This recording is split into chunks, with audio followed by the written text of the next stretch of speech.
Assalamualaikum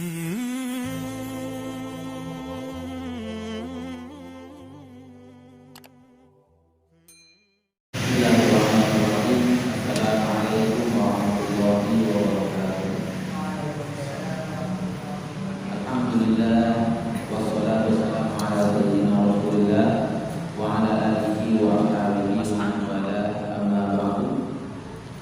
Mari kita lanjutkan membaca kitab Muhammad al-Insanul Kamil, mengkaji sirah Rasulullah sallallahu alaihi wasallam.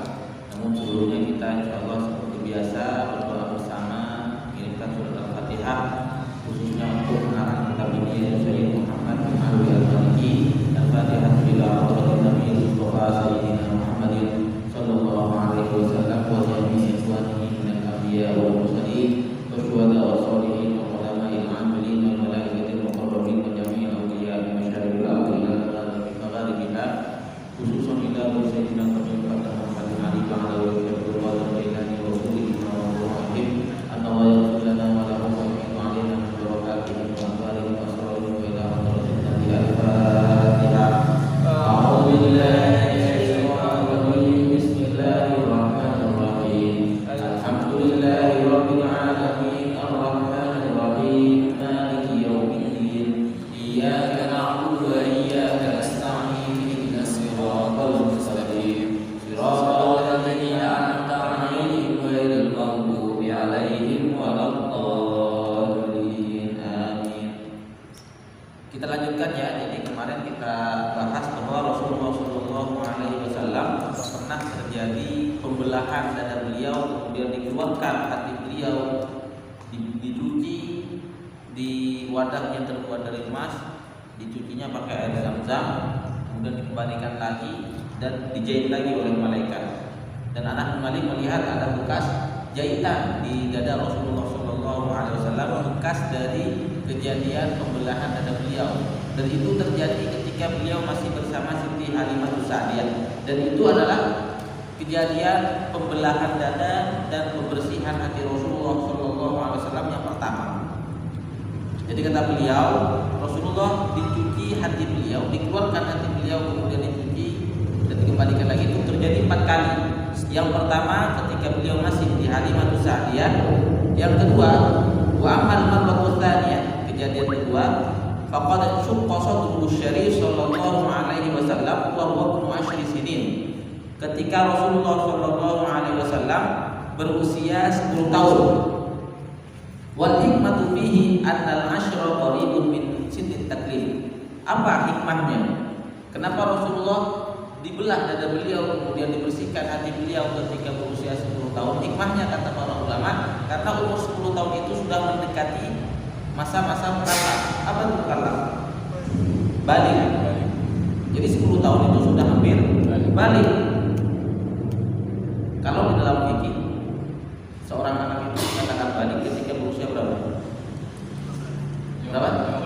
15. Tapi anak-anak zaman sekarang SD kelas 4 atau SD kelas 5 itu udah banyak umur balik. Perempuan aja ya, anak-anak perempuan zaman sekarang kelas 5 SD udah kayak banyak itu. Enggak cuma 1-2.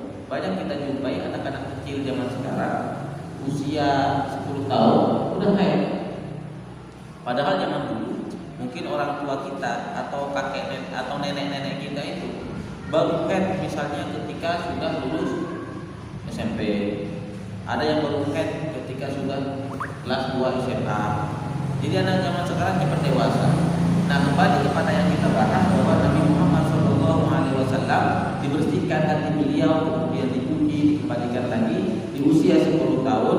Karena usia 10 tahun itu adalah usia yang sudah hampir mencapai masa-masa balik. Fasyuqul sallallahu alaihi wasallam wa qutisa hatta la yatalabasa bi syai'in mimma yu'amu 'ala rijal. Jadi pembersihan hati ini yang kedua tujuannya agar Rasulullah sallallahu alaihi wasallam sebelum balik, sebelum menjadi seorang mukallaf, beliau sudah siap untuk menjadi orang balik.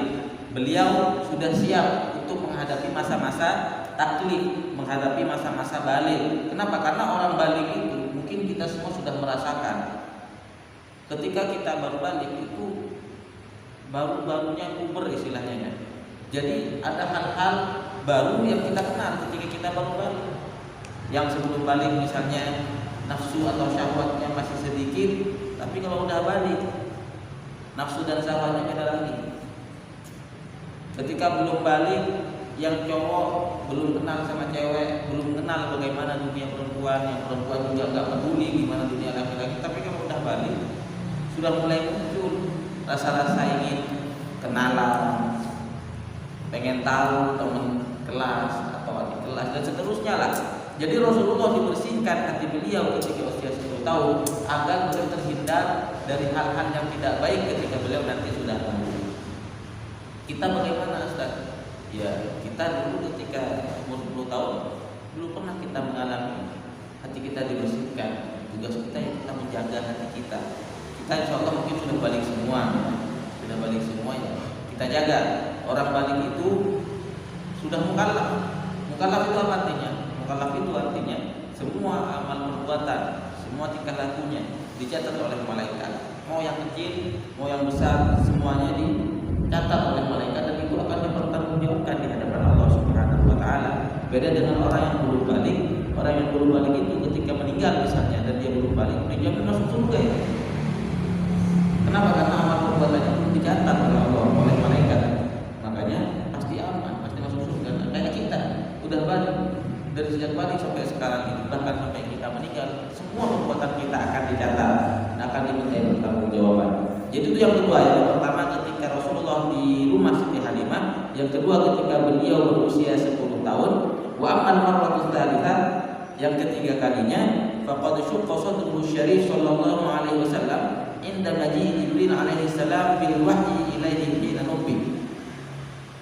Yaitu Rasulullah dibelah dada beliau ketika datangnya malaikat Jibril yang pertama kali membawa wahyu ketika Nabi Muhammad sallallahu alaihi wasallam diangkat menjadi nabi. Berarti usia Rasulullah ketika itu berapa? Berapa tahun? Rasulullah diangkat jadi nabi ketika berapa tahun? 40 tahun. Rasulullah diangkat jadi nabi ketika berusia 40 tahun. Jadi ketika beliau menerima wahyu pertama, ketika malaikat Jibril datang, Rasulullah sempat dibelah dada beliau, dibersihkan lagi oleh malaikat Jibril. Wal hikmatu fi hadzal syar. Apa hikmah dan tujuan dari pembersihan dada Rasulullah sallallahu alaihi wasallam? Huwa ziyadah fi ikramihi wa imdadihi sallallahu alaihi wasallam, yaitu menambah kemuliaan Nabi Muhammad sallallahu alaihi wasallam dan menambah imdad itu semacam pertolongan Allah Subhanahu wa taala, wa taqwiyatihi wa idadihi, dan menguatkan Nabi Muhammad sallallahu alaihi wasallam, menyiapkan Nabi Muhammad sallallahu alaihi wasallam liyatalaqa ma yuha ilaihi biqalbin qawi, agar beliau bisa menerima wahyu yang diturunkan kepada beliau dengan hati yang kuat. Fi akmalil aqwal al-qudsiyah al-mardiyah, dalam keadaan yang paling sempurna. Kenapa? Di dalam Al-Qur'an kalian sudah hafal semua, inna sanulqi 'alaika qawlan tsaqila. Kami akan memberikan kepadamu, kami akan menurunkan kepadamu qawlan tsaqila. Firman yang apa tsaqil? Tsaqil berat. Firman yang berat. Jadi Al-Qur'an itu adalah firman Allah yang berat. Makanya banyak riwayat yang menyebutkan pernah Rasulullah SAW diturunkan wahyu oleh Allah kepada beliau ketika beliau sedang mengendarai onta. Beliau lagi biasa mengendarai onta, tiba-tiba Jibril datang membawa wahyu. Ketika malaikat Jibril menyampaikan wahyu dari Allah Subhanahu wa taala kepada Rasulullah SAW, seketika itu ontanya langsung duduk. Kenapa? Karena ada wahyu, ada firman Allah yang turun kepada Nabi Muhammad dan efeknya itu ontanya nggak kuat dulu. Pernah Rasulullah SAW di musim dingin beliau mendapatkan wahyu dari Allah Subhanahu wa taala. Di musim dingin beliau berkucuran keringat. Kenapa? Karena Al-Qur'an ini firman Allah itu berat. Makanya di dalam ayat lain kita juga sudah hafal semua. Law anzalna hadzal Qur'ana ala jabalin la ra'aytahu khashi'an mutasaddian min khashyatillah.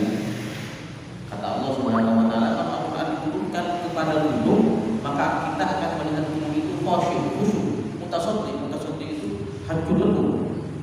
Makanya Tidak ada hati yang mampu menerima Al-Quran kecuali hati Rasulullah SAW. Al-Quran kalau diturunkan kepada kita, kepada hati kita, hati yang biasa ini, mungkin langsung mati kita. Kepada gunung aja hancur lebur. Makanya satu-satunya manusia yang mampu menerima wahyu Al-Quran, wahyu Allah Subhanahu Wa Taala hanya Rasulullah SAW. Dan untuk mempersiapkan Rasulullah menerima wahyu yang begitu hebat itu, yang begitu besar, yang begitu berat, maka Rasulullah SAW ketika pertama kali diturunkan wahyu, beliau dibersihkan dulu hatinya oleh malaikat Jibril atas perintah Allah Subhanahu Wa Taala, sehingga hati beliau sudah siap menerima wahyu-wahyu selanjutnya. Itu yang ketiga. Kemudian wa'amal marwatul rabi'ah, sedangkan kejadian pembelahan dada beliau yang keempat, faqad syuqqa sadruhu syarif lailatul Isra. Itu beliau dibelah dadanya ketika malam Lailatul Isra, malam Isra dan Mi'raj. Kama warada fi sahihain, sebagaimana diriwayatkan di dalam hadis sahih Bukhari dan Muslim. Wal hikmah fi hadza syak, hikmah dari kejadian ini huwa azyadah fi ikrami, menambah kemuliaan Nabi Muhammad sallallahu alaihi wasallam, wa idhamihi wa ziyadah fi imdadihi, mengagungkan Rasulullah, menambah pertolongan Allah, wa idanihi lita'ahhubi lil wuquf baina yaday Allah Ta'ala, dan mempersiapkan beliau untuk berhadapan dengan Allah Subhanahu Wa Taala.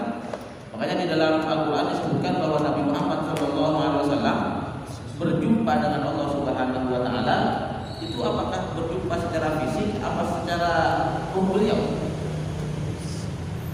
yang bertemu dengan Allah Subhanahu Wa Taala? Apakah fisik Rasul, apakah rohani beliau saja? Dua-duanya. Jadi fisik beliau ketemu, rohani beliau atau jiwa beliau juga berjumpa dengan Allah Subhanahu Wa Taala. Bagaimana bentuk perjumpaannya itu kita nggak tahu. Yang jelas bertemu dan berjumpa dengan Allah Subhanahu Wa Taala. Dan untuk mempersiapkan sesuatu yang begitu besar ini, perjumpaan dengan Allah, nggak ada makhluk satupun sebelum Rasulullah SAW yang langsung berhadapan dengan Allah Subhanahu Wa Taala selain Rasulullah SAW. Makanya untuk mendapatkan kemuliaan ini, Rasulullah dibersihkan dulu hati beliau agar siap berhadapan dengan Allah Subhanahu Wa Taala. Nabi Musa aja di dalam Al-Quran diceritakan ketika Nabi Musa memohon kepada Allah Subhanahu Wa Taala, Rabbi arini anzur ilaik. Nabi Musa berdoa, Rabbi arini anzur ilaik, ya Allah, perlihatkanlah kepada aku agar aku bisa melihatmu. Qala lan tarani walakin inzur ila al-jabal fa in istaqarra makanahu fasawfa tarani. Ya. Jadi Nabi Musa memohon kepada Allah Subhanahu Wa Taala untuk langsung melihat Allah Subhanahu Wa Taala, tapi kata Allah, lantaroni, kamu tidak akan pernah melihat.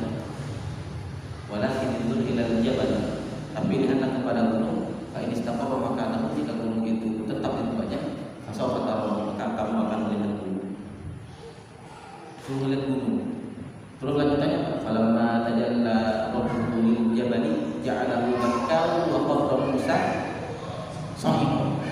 Setelah Allah bertajalli kepada gunung tersebut, ja'alahu dakkan, gunung itu langsung hancur lebur. Jadi Allah bukan menampakkan dirinya kepada Nabi Musa, Allah hanya menurunkan sebagian dari keagungannya kepada sebuah gunung, dan gunung itu langsung hancur lebur. Wa qarra Musa sahiqan, dan Nabi Musa langsung pingsan.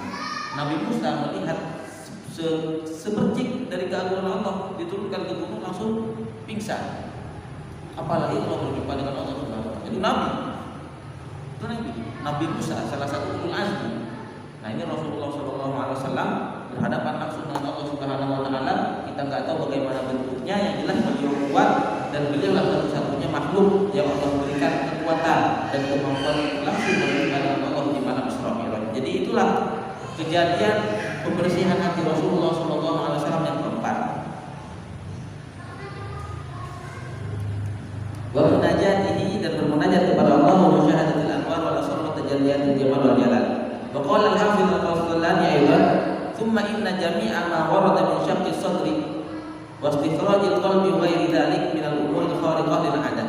Imam Qasdalani mengatakan, semua Semua hadis yang meriwayatkan tentang kejadian dada beliau dibelah, kemudian dikeluarkan hati beliau, itu semua termasuk hal-hal yang di luar kebiasaan, hal-hal yang di luar nalar kita, hal-hal yang di luar logika kita. Artinya kita jangan ngebayangin pakai logika. Rasulullah dibelah dadanya, kemudian dikeluarkan hatinya, dikeluarkan hati beliau, dicuci, dimasukin lagi, dijahit. Kalau kita pakai logika seperti yang kita sampaikan kemarin, sudah pasti Rasulullah meninggal. Kalau pakai ukuran logika kita, makanya kata beliau, kata Imam Ghazali, kejadian itu jangan diukur dengan akal dan logika kita. Mimma yajibu taslimu lahu duna ta'amul syar'ihi an haqiqatihi. Jadi kita harus menerimanya seperti mukjizat lain. Seperti mukjizat misalnya Rasulullah membelah bulan. Enggak bisa kita pakai akal. Gimana caranya Rasulullah membelah bulan?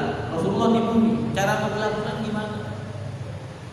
Enggak bisa kita pakai akal. Makanya kata beliau, terima aja langsung tanpa harus kita kasih penafsiran. Maksudnya Rasulullah dikeluarkan hatinya bukan dikeluarkan benar-benar dikeluarkan, tapi itu sebagai simbol. Tidak ada begitu. Dikeluarkan hatinya, keluarkan beneran. Dibelah, dikeluarin, dicuci beneran, dicuci, dimasukin, dijahit. Makanya Anas bin Malik melihat bekas jahitan. Sama kayak membelah bulan. Jangan ditafsirkan maksudnya membelah bulan ini begini. Gak bisa. Membelah bulan aja terbelah. Makanya di dalam Al-Quran pun sudah disebutkan yang qarabat as-sa'atu wal syaqqa qamat. Bulan itu terbelah, dan itu kejadiannya di zaman Rasulullah SAW ketika orang-orang musyrik Mekah tidak percaya bahwa Nabi Muhammad adalah Nabi. Mereka minta mukjizat, akhirnya Rasulullah membelah bulan. Lihat, kata Rasulullah, tanda bahwa aku adalah Nabi, lihatlah bulan terbelah menjadi dua. Orang-orang di situ melihat bulan sebagian ada di bagian atas, sebagian lagi ada di bagian bawah. Tapi apa kata orang kafir Quraisy? Wah, Muhammad ini menyihir mata kita. Mata kita disihir oleh Muhammad, sehingga kita melihatnya seakan-akan bulan terbelah. Padahal itu benar-benar terbelah. Cuma yang namanya orang nggak percaya, yang namanya orang nggak beriman, nggak akan beriman kepada Rasulullah SAW. Jadi kembali kepada pembahasan kita, kejadian pembelahan dada, kemudian dikeluarkan hati beliau, semua itu adalah hal-hal di luar nalar kita dan kita harus menerimanya dan percaya tanpa harus kita memberikan penafsiran yang macam-macam. Li solahiyatul qudrah fala yastahilu syai'un min dzalik. Kenapa kok kita harus percaya? Karena kemampuan Allah Subhanahu wa taala sangat bisa untuk itu. Allah mampu untuk membuat hal seperti itu. Allah bisa untuk mentakdirkan hal seperti itu. Wa qala aydan qala Suyuti wa ma waqa'a min ba'dil jahalatil asri min inkari dzalik wa hamdihi 'ala al-amr al-ma'nawi wa ilzam qa'idihi al-qawla bi qalbi al-haqa'iq fa huwa kadhibun sharih wa khata'un qabih nasha'a min khudlanillahi ta'ala lahum wa uqufihim 'ala al-ulum al-falsafiyyah wa ru'yahum an taqaid sunnah. Intinya kata Imam Suyuti mengatakan di zaman Imam Suyuti aja ada orang-orang yang menafsirkan yang dikeluarkan itu bukan hati aslinya, bukan fisiknya, tapi itu ya itulah ditafsirkan. Maksudnya adalah hati kebenaran dan seterusnya itu adalah penafsiran-penafsiran yang tak perlu kata Imam Suyuti. Kita langsung percaya saja. Laqad Allah Ta'ala Rasulullah sallallahu alaihi wasallam yaqadatul qalbi. Allah memberikan kepada Nabi Muhammad hati yang selalu terjaga. Fa huwa fi tawajjuhi min Allah Ta'ala wa wa'yin anhu daimain la ta'tarihi ghaflatun wa la yatra'u ala qalbihi sallallahu alaihi wasallam sya'ibatu naumatin. Jadi enggak pernah Rasulullah itu hati beliau enggak pernah tidur. Hati beliau enggak pernah lalai dari Allah Subhanahu wa taala. Walidza kana ru'yahu manamiyah min jumlati turuqil wahyi wa anwa'i. Maka dari itu mimpi Rasulullah sallallahu alaihi wasallam itu termasuk salah satu cara mendapatkan wahyu. Artinya bisa jadi dan pernah Rasulullah mendapatkan wahyu dari mimpi. Kok bisa begitu? Kenapa bisa Rasulullah mendapatkan wahyu dari mimpi? Karena hati beliau tidak pernah tertidur. Beda dengan hati kita. Hati kita pun kadang di masjid tidur. Hati kita ya, mungkin kita sholat tapi hati kita di masjid tidur. Nah Rasulullah SAW dimanapun dan dalam kondisi apapun hati beliau tidak pernah tidur. Makanya pernah Rasulullah mendapatkan wahyu ketika tidur. Kama anna naumahu la yaqutu wudu'ah. Nah begitu juga tidurnya Rasulullah SAW itu enggak membuat wudu beliau batal. Beda dengan kita. Kita kalau ketiduran sebentar aja dengan posisi yang enggak pas gitu ya. Dengan posisi pantat kita enggak pas ke tanah, itu batal untuk kita sebentar kurang atau terlentang tidur miring itu kan terbuka pantat kita. Tidur sebentar aja batal. Nah Rasulullah SAW meskipun beliau tidur, wudu beliau enggak batal. Kok bisa Ustaz, kok beda? Ya beda. Karena Nabi Muhammad itu punya keistimewaan. Lagian juga Rasulullah enggak batal wudunya ketika tidur karena hati beliau enggak pernah tidur. Beda dengan kita. Faqad thabata dzalik bil ahadits shahihah. Jadi hal bahwasanya Nabi Muhammad tidur beliau enggak membatalkan wudu itu banyak hadisnya. Fa fi sahihil Bukhari wa ghairi an Aisyah radhiyallahu anha fi hadits qiyamin Nabi bil lail qalat Aisyah qultu ya Rasulullah atanamu qabla an util. Jadi pernah Siti Aisyah nanya kepada Rasulullah, "Ya Nabi, ya Rasulullah, apakah antum tidur sebelum salat witir?" Artinya kan Rasulullah tidur gitu, salat witirnya nanti habis tidur. Faqala Nabi menjawab, "Ya Aisyah, inna ainayya tanamani wa la yanamu qalbi." Wahai Aisyah, kedua mata saya memang tidur, tapi hati saya tidak pernah tidur. Wa Bukhari an Jabir radhiyallahu anhu qala, Bukhari meriwayatkan dari Jabir, ja'at malaikatu ila Nabi sallallahu alaihi wasallam wa huwa naim. Pernah datang malaikat kepada Nabi Muhammad sallallahu alaihi wasallam ketika beliau sedang tidur. Wa fi riwayat Tirmidzi kharaja alaina Rasulullah sallallahu alaihi wasallam faqala inni ra'aitu fil manam ka'anna Jibril inda ra'si wa Mika'il inda rijli. Kata Nabi Muhammad sallallahu alaihi wasallam, saya pernah bermimpi dalam tidur saya bahwa Jibril ada di kepala saya, Mika'il ada di kaki saya. Kita enggak kebayang. Kita lagi tidur misalnya, mimpi Jibril ada di kepala kita. Terus Mika'il ada di kaki kita, bingung kita. Ketua malaikat ada di kepala kita. Malaikat Jibril ketuanya malaikat. Kita enggak kebayang. Apalagi kalau kita mimpi lagi berbaring di dalam mimpi malaikat Israil ada di kita. Habis. Dulu pengen bangun tapi nggak bisa bangun, susah itu. Pengen pindah dari alam mimpi ke alam nyata, beda dengan mimpi indah. Kita nggak mau bangun, ketika bangun kita kadang kesel, bangun sih padahal belum selesai urusan. Nanti Rasulullah pernah mimpi di kepala beliau ada malaikat Jibril, kaki beliau ada malaikat Mika'il. Faqala ba'dhum, salah satunya berkata, innahu naim. Oh, Nabi Muhammad tidur. Faqala ba'dhum, innal aina naimah wal qalbu yaqdan. Dijawab salah satu lagi, memang mata beliau tidur, tapi hati beliau selalu terjaga. Faqalu inna li sahibikum hadza mathalan, qala fadribu lahu mathalan, faqalu mathaluhu kamathali rajulin bana daran wa ja'ala fiha ma'duban wa ba'atha da'iyan faman ajaba da'i dakhala ad-dar wa akala minal ma'duban wa man lam yajib ad-da'i lam yadkhul ad-dar wa lam ya'kul minal ma'duban. Jadi intinya mimpi itu malaikat berkata, perumpamaan Nabi Muhammad itu ibarat ada seseorang bangun rumah, kemudian dia mutus orang lain. Orang ini bangun rumah terus mutus orang lain untuk mengundang orang-orang datang ke rumah barunya untuk makan-makan tasyakura. Nabi Muhammad ibarat seperti itu katanya. Faqalu awiduha lahu yafqahha ayyafhamha. Faqala ba'dhum innahu naim. Akhirnya mereka bilang, coba tafsirkan maksudnya apa? Maksud dari mimpi itu apa?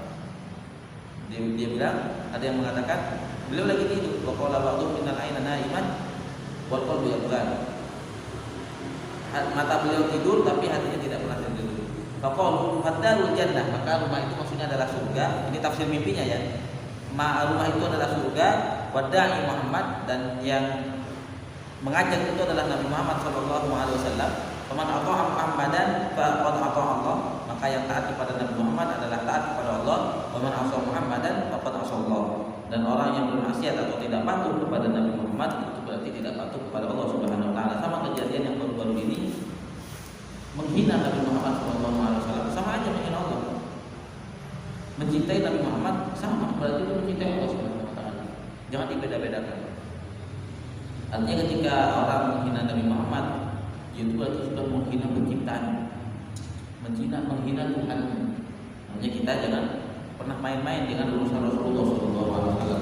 Makanya jangan kita heran ketika Rasulullah dihina atau dilecehkan atau direndahkan, seluruh dunia muslim akan bereaksi.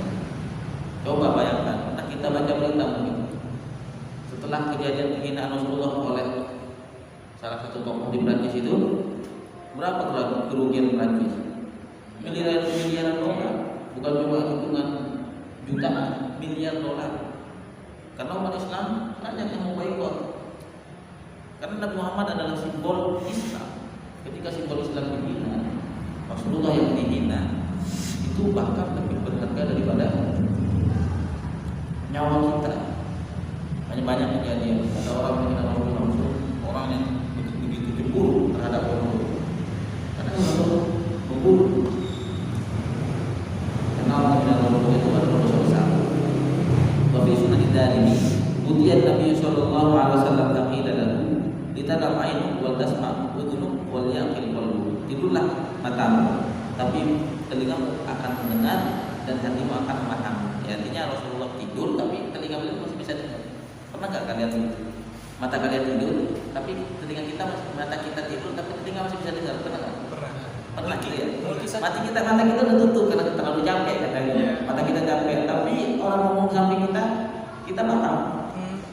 Hati kita juga masih bisa memahami. Mungkin bisa dijawab mati semua, saraf juga mati. Ya, jadi begitu. Salah satunya juga kalau lagi pingsan. Kalau lagi pingsan, baru pingsan kadang itu kita memang tutup mata, tapi kita tahu kan tadi baru ngomong apa itu paham. Jadi Rasulullah pernah gitu. Qala fana mat aina ya. Maka mataku tidur wasamia bergunain, tapi telinga saya mendengar, wa qala qalbi hati saya memahami. Faqila li sayyidin banadara wa sana'a ma'batan wa arsala da'iyan wa man ajaba da'iya dakhala ad-dar wa akala min al-ma'bah wa wadi'a sayyid wa man lam yajib ad-da'i lam yadkhul ad-dar wa lam yadkhul min al-ma'bah wa saqat 'alaihi sayyid wa qala Allahu sayyid wa Muhammadun ad-da'i wa ad-daru al-islam wal ma'bah al-jannah. Ini sama ya. Hadis sama dengan yang tadi disebutkan. Ada semacam perumpamaan Rasulullah SAW bagaikan orang yang membangun bangunan, kemudian menyuruh orang lain untuk mengundang orang-orang untuk makan di situ. Itu sama istilahnya. Allah membuat agama Islam, kemudian Allah perintahkan Rasulullah untuk berdakwah mengajak orang-orang masuk ke dalam agama Islam. Orang yang menerima ajakan Rasulullah masuk ke dalam agama Islam nanti akan diridhai oleh Allah Subhanahu wa taala, bisa memakan hidangan yang ada di dalam rumah itu, bisa memakan hidangan yang ada di dalam agama Islam. Yang enggak mau menerima ajakan Rasulullah, enggak mau menerima dakwah Rasulullah sallallahu alaihi wasallam, itu akan dimurkai oleh Allah Subhanahu wa taala dan enggak akan memakan dari hidangan Islam. Jadi itu. Kembali kepada poin apa yang kita sampaikan di sini, bahwa Rasulullah sallallahu alaihi wasallam pernah terjadi 4 kali pembelahan dada beliau, dibersihkan hati beliau, dan masing-masing itu ada hikmahnya. Kemudian juga kejadian pembelahan dada beliau ini adalah salah satu hal yang di luar batas pikiran dan kemampuan logika kita. Kita harus menerima dan kita tidak boleh menafsirkan yang macam-macam, karena itu adalah di bawah kekuasaan Allah Subhanahu wa taala. Dan hati Rasulullah SAW tidak pernah tertidur sekalipun mata beliau sekalipun mata beliau tertutup, tapi hati beliau tidak pernah tertidur. Makanya tidur beliau itu tidak pernah membatalkan wudu. Jangan samakan ya. Bagaimana hukumnya Ustaz kalau misalnya ada orang zaman sekarang hatinya selalu teringat kepada Allah Subhanahu wa taala, enggak tidur, tapi matanya tertidur. Apakah juga sama dengan Rasulullah? Wudunya enggak batal? Enggak sama. Wudu enggak batal karena tidur itu khusus untuk Rasulullah sallallahu alaihi wasallam, tidak boleh disamakan dengan yang lain. Sama dengan kalau kita nih lelaki dewasa bersentuhan dengan perempuan yang muhrim, mahram, bukan mahram ya, bukan mahram, itu siapapun itu yang bukan mahram, wudu kita batal. Tapi Rasulullah SAW menyentuh Siti Aisyah sebelum sholat dan langsung sholat tanpa wudu lagi. Apakah kita sama seperti itu? Tidak sama. Menyentuh istri batal nggak wudu kita? Kalau kita bersentuhan dengan istri, wudu kita batal nggak? Batal, karena itu istri itu bukan mahram. Apa yang dinamakan mahram? Mahram itu adalah perempuan yang diharapkan untuk nikahi. Istri kita haram dinikahi enggak? Enggak haram, mungkin kita udah nikah sama istri kita. Jadi dalam fikih menyentuh istri hukumnya itu membatalkan wudu. Tapi Rasulullah SAW menyentuh Siti Aisyah, kemudian langsung sholat tanpa wudu lagi. Itu khusus untuk Rasulullah SAW. Jangan kita ikuti, karena kita bukan Rasulullah SAW. Jadi kalau kita ingin dilantik jadi nabi, keluar dulu dari agama Islam. Bisa dik. Karena tidak ada nabi lagi setelah Rasulullah SAW.